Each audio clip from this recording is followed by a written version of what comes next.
Today I'm going to be taking a look at my very first keyboard, and that was the Casio CT360. The CT360 was given to me as a birthday gift way back in 1988, and you can see the price tag is still on it, and considering this was 1988, that was quite a hefty sum of money for this keyboard. It had 49 full-size keys, and it was 8-note polyphonic. Now, in general, this keyboard, it's certainly not a classic. Many of the sounds I always thought were kind of cheesy. Even back in 1988, I found several of the sounds quite non-useful, especially by today's standards. But overall, it's still a charming keyboard. It's a good keyboard for beginners, people who are learning to play keyboards. And certainly it can be a fun keyboard if you happen to stumble upon one second hand. So looking at the keyboard, there is a main and accompaniment volume. There's also the Casio chord system, which enables you to play chords with just one finger. And I've used that a few times, but it was basically a feature on the Casio that I didn't use very often, just now and then. And it also offered full accompaniment. There's also an intro and fill-in button to make things sound a bit more dynamic. You could do drum fills when you push that button. And there was also a synchro ending button. So when you push that, instead of the rhythm ending very bluntly, there would be a bit of maybe some tom fills or a cymbal crash to kind of end it in a nice, well-rounded way. There were two tempo buttons, one bringing the tempo up, one bringing the tempo down. There were 12 preset rhythms.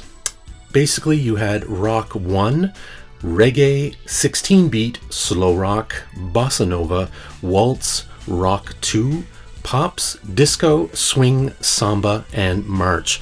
And these presets were completely preset. There was no programming or no altering the rhythm in any way whatsoever. The only thing you could alter was the tempo.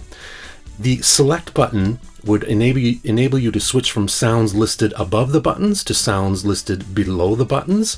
So when the red light was on, that indicated that you were playing one of the sounds listed on top. And when the red light was off, you were playing one of the sounds listed below. There were 12 tones in the Casio CT360. There was electric piano, electric guitar, pipe organ, human voice, flute, synth, piano, vibraphone, jazz organ, violin, and trumpet, as well as funky clavi.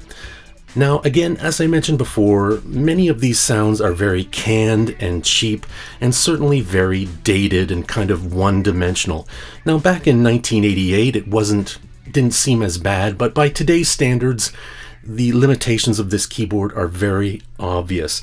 Now, having said that, some of the sounds were a bit sort of cheesy, but some of them I quite liked. I was a big fan of the human voice sound, and later in the video you're going to hear a demonstration of some of the sounds and rhythms in the Casio CT360. The human voice had a really great soft quality to it, very haunting. It was very good for chords and pads. Also, the synth voice was kind of neat. The violin had a very cutting quality to it, especially if you played the lower notes. And the jazz organ also had a really funky kind of feel to it. They were all very nice, especially with effects. And the pipe organ sound was actually quite decent, especially when you added reverb. Now, there's also memory in this keyboard, and when I say memory, I use that term very lightly. Basically, you could record your performance, and that was it. You could record 508 notes maximum. Wow. And that was only if you were playing a melody. So if you only did melodies, you could play 508 notes maximum. If you were only playing chords, you could record 677 chords. So certainly the memory was not extensive. And again, it was an exact copy of what you played, and you could only record live. There was no step recording or quantize.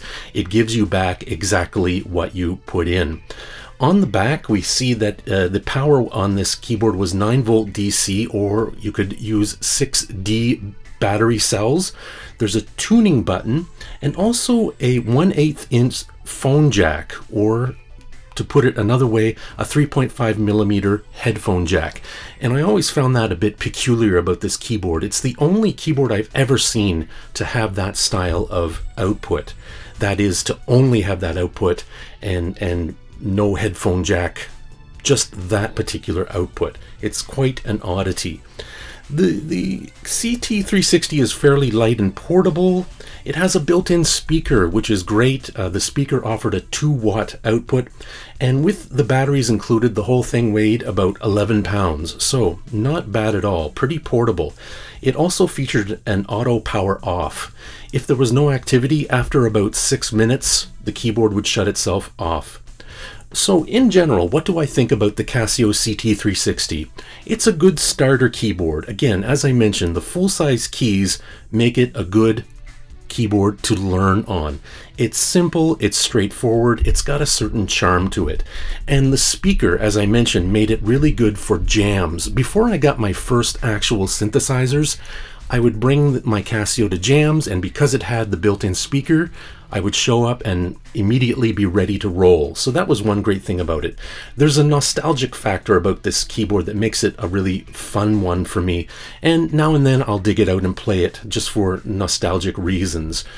But having said all that, I definitely wouldn't pay more than $50 for a used one.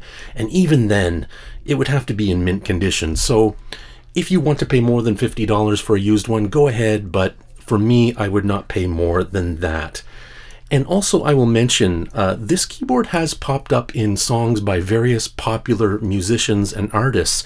If you're familiar with Nick Cave and the Bad Seeds, they recorded a song called Brompton Oratory, which features the Casio CT360. So check that out. I believe it's on YouTube, and you'll be able to hear the CT360 playing in the background. So that's my review of the Casio CT360. Thank you for watching. I hope you can join us again next time. If you haven't already subscribed, please do so. Click on the subscribe button in the bottom right corner. We'd love to have you aboard. I post new tech videos every week, and the best way to keep on top of all the latest videos is to subscribe. Leave a comment, give us a thumbs up. It's always appreciated. Hope you can join us again next time. Take care. Bye-bye.